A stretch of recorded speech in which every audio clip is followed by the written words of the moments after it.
이번 주 주일 말씀 가운데 출애굽기 40장 말씀, 하나님의 말씀대로 성막을 지었을 때에 여호와의 영광이 성막에 충만하였던 것을 우리가 보았습니다. 출애굽기 40장 34절에서 35절에 보면 구름이 회막에 덮이고 여호와의 영광이 성막에 충만하매 모세가 회막에 들어갈 수 없었으니 이는 구름이 회막에 덮이고 여호와의 영광이 성막에 충만함이었다라고 말씀하고 있습니다. 오늘 본문에 강조되고 있는 그 구름은 하나님의 임재의 가시적인 표시였습니다. 하나님은 이스라엘 백성을 구원하셔서 자기 품으로 인도하셨습니다. 하나님께서 독수리 날개의 그 품으로 자기에게로, 나에게로 인도하셨다. 성경에 보면 그렇게 말씀하시죠. 홍해를 가르시고, 신약식으로 표현하면 세례를 거쳐서 물을 통과했잖아요. 그죠? 세례를 거쳐서 하나님 자신과 연합하도록 이스라엘 백성을 구원하신 것입니다. 이제 하나님의 백성으로 구원의 삶을 시작하는 그들에게 놓여진 것은 다름 아닌 광야입니다. 광야입니다. 우리에겐 굉장히 친숙하죠. 광야. 마치 신약교회를 살고 있는 우리가 살아가는 삶이 광야인 것처럼 그들도 광야의 삶을 살아가야 했습니다. 이스라엘의 광야는 낮에는 뜨거운 태양 때문에 열사병에 걸리기가 쉽습니다. 살 수가 없어요. 밤에는 너무 춥습니다. 너무 추워요. 제가 예전에 그 중국 우르무치, 중국 저 실크로드 끝 저기 서북부에 이렇게 간 적이 있었는데, 이제 그런 지역은 그 낮에 해가 있을 때는 따뜻한데 밤에 해가 지면 굉장히 추운 거죠. 살기가 어려운 거죠. 마치 광야가 그렇다는 것입니다. 낮에는 뜨거운 태양 때문에 살기 어렵고 밤에는 또 너무 추워서 살기 어려운, 더군다나 자녀들까지 다 포함한 200만 명이 넘는 사람들이 광야에서, 먹을 것도 없는 광야에서 살아가기에는 너무나 어려운 환경이라는 것입니다. 결국 하나님의 도우심 없이는 죽을 수밖에 없는 환경, 그것이 광야입니다. 그런데 하나님께서는 그들을 그대로 내버려 두지 않으셨습니다. 그들에게 하나님의 임재 상징인 구름을 주셨습니다. 오늘 말씀 15절 말씀에 성막을 세운 날에 구름이 성막 곧 증거의 성막을 덮었고 저녁이 되면 성막 위에 불 모양 같은 것이 나타나서 아침까지 이르렀으되 말씀합니다. 저녁뿐만 아니라 아침까지 구름과 불로 하나님께서 함께 하셨다고 말씀하고 있습니다. 17절에도 보니까 구름이 성막이 떠오르는 때에는 이스라엘 자손이 곧 행진하였고 구름이 머무는 곳에 이스라엘 자손이 진을 쳤다라고 말씀합니다. 구름이 떠오를 때는 이제 이스라엘 백성이 행진한 것입니다. 그리고 구름이 머물면 그곳에 텐트를 치는 것입니다. 여호와의 명령대로 한 거죠. 구름이라는 가시적인 사인으로 움직였지만 성경은 분명히 그것이 여호와의 명령대로 움직였다는 점도 강조하고 있습니다. 18절 말씀에 이렇게 말씀하고 있죠. 이스라엘 자손이 여호와의 명령을 따라 행진하였고 여호와의 명령을 따라 진을 쳤으며 구름이 성막 위에 머무는 동안에는 그들이 진영에 머물렀다 말씀합니다. 머무는 기간이 짧던 길던 상관없이 오직 하나님께서 명령하시면 떠나고 명령하시면 머물러 있는 것입니다. 하나님의 명령대로 이스라엘 백성은 움직인 것입니다. 19절에 구름이 성막 위에 머무는 날이 오래일 때에는 이스라엘 자손이 여호와의 명령을 지켜 행진하지 아니하였고 혹시 구름이 성막 위에 머무는 날이 적을 때에도 그들이 다만 여호와의 명령을 따라 진영에 머물고 여호와의 명령을 따라 행진하였다 말씀합니다. 심지어 한 곳에 머무는 기간이 너무 지겨울 정도로, 광야의 똑같은 모습이잖아요. 그렇죠?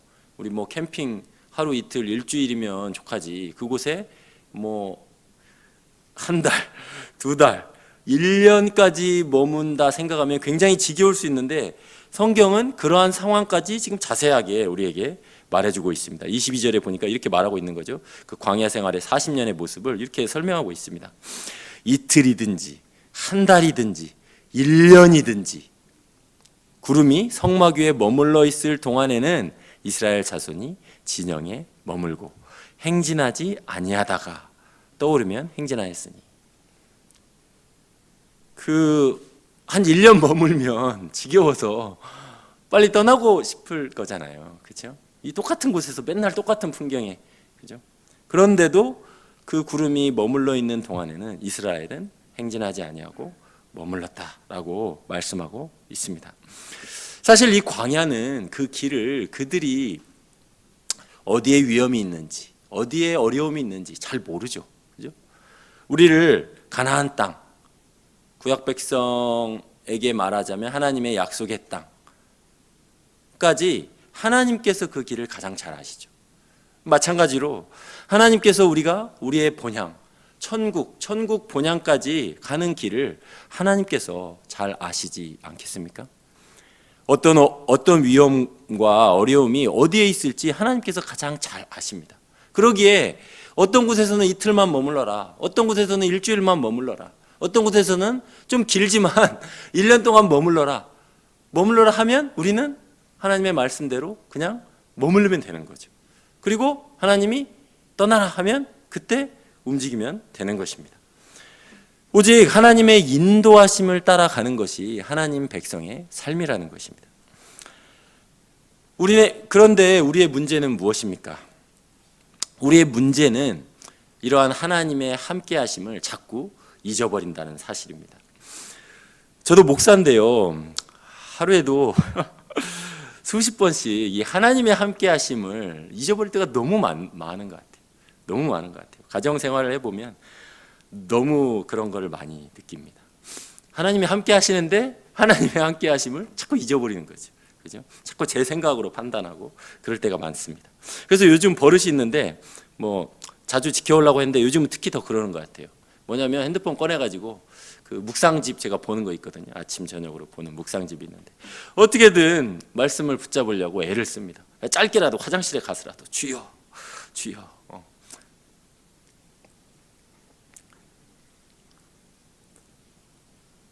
우리가 자꾸 잊어버리기 때문입니다. 분명히 하나님은 함께 하시는데 우리는 계속해서 그것을 망각하는 것이죠.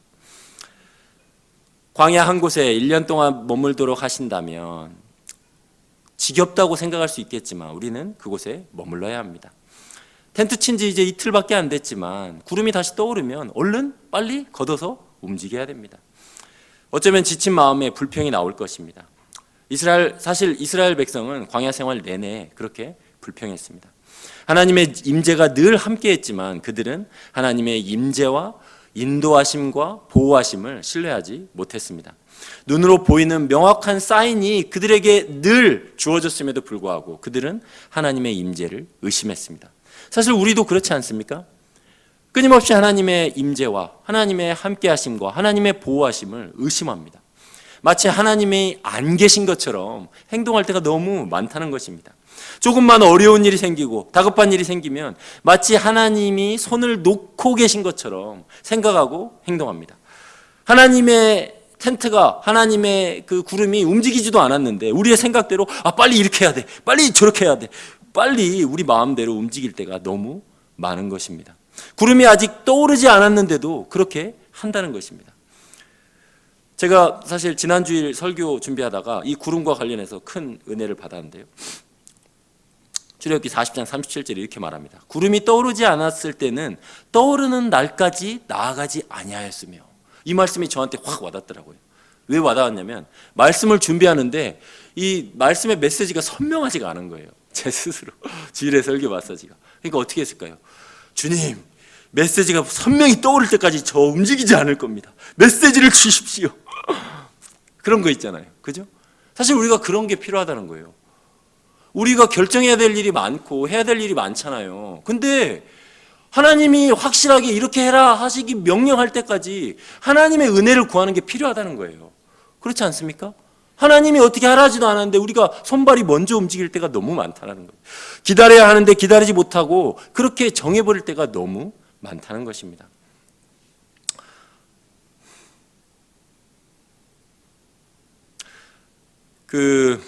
제가 존경하는 스펄전 목사님이 계신데, 스펄전 목사님은 설교의 황태자로 불리시는 분입니다. 그분이 하신 설교가 뭐 책으로 하면 아마 출판 역사상 가장 많다고 제가 알기로 그렇게 들었어요. 근데 이분을 성도님들이 기억할 거잖아요. 참 훌륭한 목회자로 기억할 거잖아요. 근데 이분의 가장 기억나는 점이 무엇입니까? 성도들에게 물어보니까 성도들이 가장 기억나는 점은 놀랍게도 이분의 기도 생활이었습니다. 항상 이 목사님은 그냥 기도하고 계신 거예요. 볼 때마다. 그러니까 서재를 기도 삼아, 예배당을 기도처 삼아 항상 기도하고 계신 거죠. 뭐 했을까요? 하나님 메시지를 주십시오. 하나님 우리 성도들에게, 우리 양떼들에게 꼴을 먹여야 되는데 하나님 저에게 은혜를 주십시오. 전해야 될 메시지를 주십시오. 항상 그렇게 주님의 은혜를 구했다는 것입니다. 저에게 참 도전이 되었습니다. 광야 같은 인생길에, 죄악으로 얼룩진 인생길에 주님께서 우리에게 큰 위로를 주십니다. 그것은 바로 오늘 본문에 그 구름이 그 광야 인생길 내내 이스라엘 백성들과 함께 했다는 사실입니다. 심지어 여러분 생각해 보시기 바랍니다. 심지어 이스라엘 백성이 범죄할 때조차도 성경에 구름이 떠나갔더라 이런 말이 없잖아요. 심지어 이스라엘 백성이 범죄할 때조차도 하나님의 임재는 그들과 함께 했다는 것입니다.